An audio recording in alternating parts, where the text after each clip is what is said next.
At Stritch, we learn in a lot of different ways. Of course, we have these big, beautiful lecture halls. It's like a futuristic spaceship in here. You've got plugs at every seat so kids can use their own computers. We have this great clinical skills center where we learn to do histories and perform physical exams. In case method rooms, we listen to clinical presentations. This is the atrium, and this is really a conducive place to hang out, to study. Sometimes we're in smaller classrooms like these. These are where our lockers are, and we each have our own locker. There's a brilliant overhead projector where we can play videos and DVDs. We have 2 fridges, 2 microwaves, and a sink. It's all wireless. And then we have computers all around. And you can even close the drapes with just the touch of a button.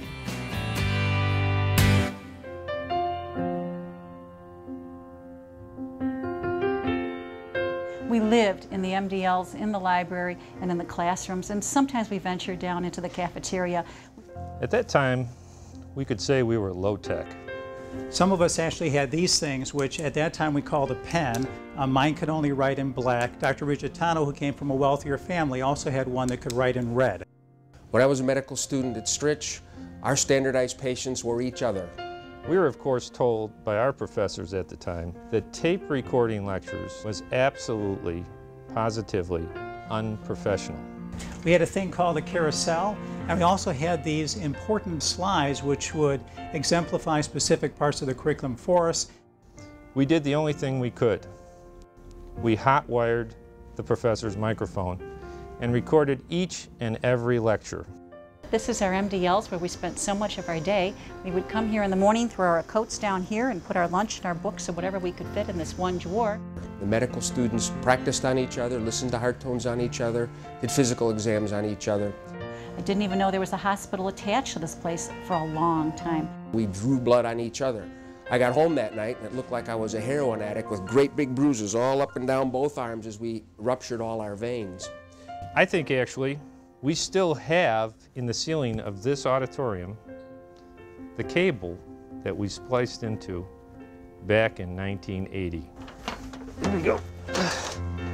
Here it is. This goes to show you, some things don't change at Loyola.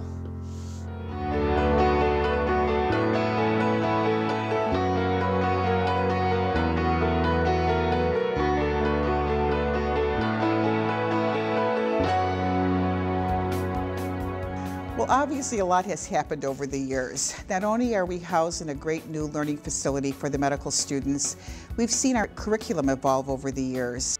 The biggest change that I've seen is a shift from a teacher-centered focus to a student-centered focus. Now, we partner with our students in deciding what is important for them to learn. When I joined the faculty back in 1977, the first and second year students learned predominantly in a lecture format or in what we called wet laboratories. Now, things are quite different. Students are now actively participating in the learning and in some cases literally running the groups. So this has, in my opinion, made teaching a lot more fun, made our ability to interact with students far more rewarding. The key thing for people who want to be medical educators these days is that they're also lifelong students. They need to make sure that they're continually learning to generate the excitement of a new generation of learners. That's why we're so lucky here to have the Leishner Institute for Medical Education. I hope it doesn't come as any surprise that computer technology has played an important role in the evolution of the curriculum. Stritch, 15 years ago, was among the first medical schools using computer-aided applications in their curriculum. So, along with Al Gore, we helped invent the internet. Among the most recent accomplishments related to technology is the development of a simulation center that is currently just in the beginning stages, but will play a major role in the future curriculum. Technology has also allowed us to improve our methods. 20 years ago when I was a student, it was rare to have anybody watch us interact with patients in a clinical situation. Nowadays we have the Clinical Skills Center where we can directly observe the students in context with standardized patients, and we can critique their communication abilities, thus making them overall better communicators. One of the things that I can say without doubt that we get some of the best.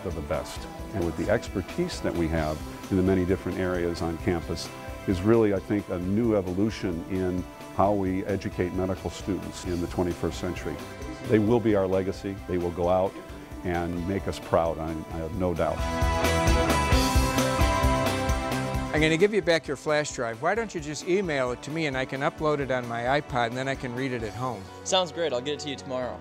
Okay, by the way, are we going to make rounds tomorrow? Yeah, sounds good. Are we still on for that? You know, let me check. Oh, yeah, so I'm going to text this to my secretary and she can put it on my group-wise calendar. Okay, cool. Hey, Ryan, have you seen my blog? Yeah, I checked it out this week. You know, I loaded all my...